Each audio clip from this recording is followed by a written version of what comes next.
Saudara tidak akan pernah punya iman yang kuat dan kokoh tanpa saudara berhadapan dengan masalah. Pergumulan itu, persoalan itu melatih iman saudara dan saya.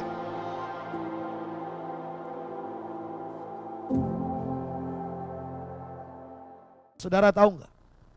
Siapa yang suruh orang Israel balik berkemah di tepi laut? Tuhan. Tapi tahu nggak apa pandangan Mesir tentang orang Israel? Mereka tersesat. Seringkali dalam hidup ini, jalan-jalan Tuhan yang kita ikuti, tapi buat bagi dunia itu jalan sesat. Seringkali tuntunan Tuhan yang sedang kita ikuti, kita lakukan itu karena kita dengar tuntunan Tuhan, suara Tuhan. Tapi buat dunia itu jalan yang sesat. Firaun katakan mereka itu tersesat, gak tahu jalan. Padang gurun telah mengurung mereka. Maka saudaraku, kalaupun engkau sepertinya seolah berputar di padang gurun, dan orang berkata, mana Tuhan yang menyertai engkau? Saudara jangan ciut. Asalkan engkau tahu bahwa engkau sedang di jalur kebenaran. Asalkan engkau tahu engkau sedang mengikuti tuntunan Tuhan. Walaupun jalanmu seolah-olah sedang berputar-putar di padang gurun, jangan engkau ciut. Jangan engkau goyah dengan omongan orang.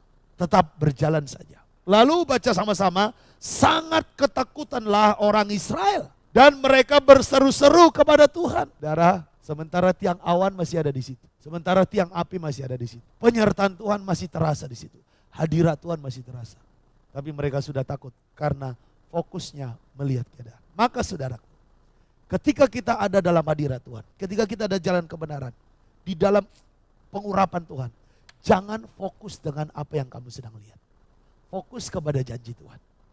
Karena kalau kita fokus dengan apa yang kita lihat, keadaan kita, sakit kita yang kita lihat, isi dompet, usaha kita yang bangkrut, itu yang kita lihat, maka kita akan seperti orang Israel, ketakutan di dalam hadirat Tuhan. Ketakutan di dalam penyertaan Tuhan. Ketakutan sementara ada tiang awan, tiang api di situ. Karena apa? Fokusnya, cara pandangnya. Maka saudaraku, cara pandang kita harus dirubah. Fokus kita harus kepada Tuhan, harus kepada janji Tuhan. Maka tadi saya mengajak saudara deklarasi supaya apa? Fokusmu bukan kemiskinan yang sedang kamu alami. Fokusmu bukan sakit yang sedang kamu alami.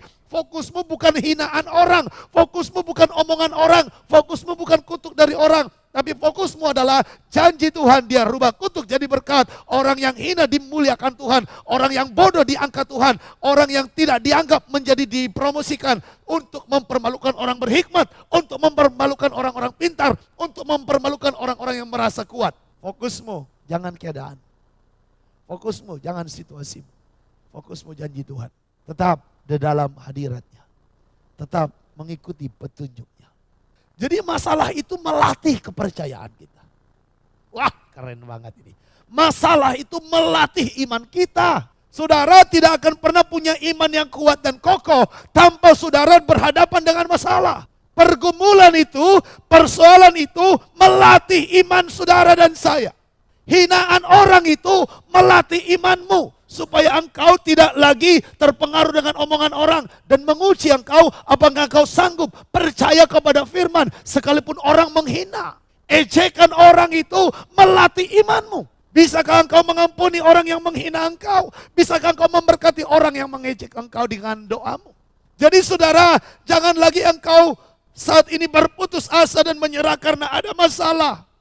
Tetapi lihat, ini masalah adalah jalan dari Tuhan. Untuk aku next level, untuk aku kuat dalam iman, untuk aku tidak goyah, untuk aku bisa mengerti dan melihat cara kerja Tuhan.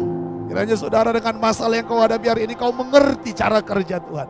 Engkau mengerti Tuhan yang kau puji dan sembah.